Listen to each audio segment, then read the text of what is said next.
parlavamo di cicchetteria, no? Esattamente. E tu adesso ci hai portato I nostri cicchetti. i cicchetti e sono veramente innanzitutto una bellezza per la vista, perché Esatto. devo fare i complimenti per l'abbinamento, che poi ci dirai dei prodotti, ma i colori Assolutamente. sicuramente sono dei colori eccezionali.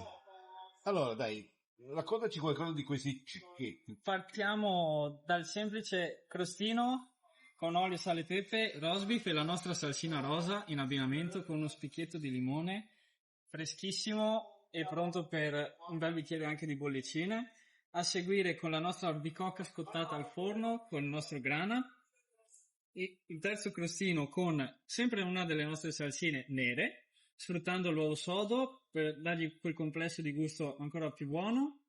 E a chiudere il nostro tonno con la salsa rosa e i pomodorini confitte, con una decorazione di zucchini. E poi vedo bellissimo il classico uovo sodo, Sodo, mezzo uovo con l'acciuga e la però nostra salsina valorizzato, rosa, esatto, che è per dargli stato... quel cromatico in più. Esatto, quindi veramente mi piace anche gli abbinamenti, vedo anche della frutta, visto anche il Assolutamente. periodo e il colore, eccetera, eccetera. Quindi questo è il vostro punto forte, giusto? Assolutamente.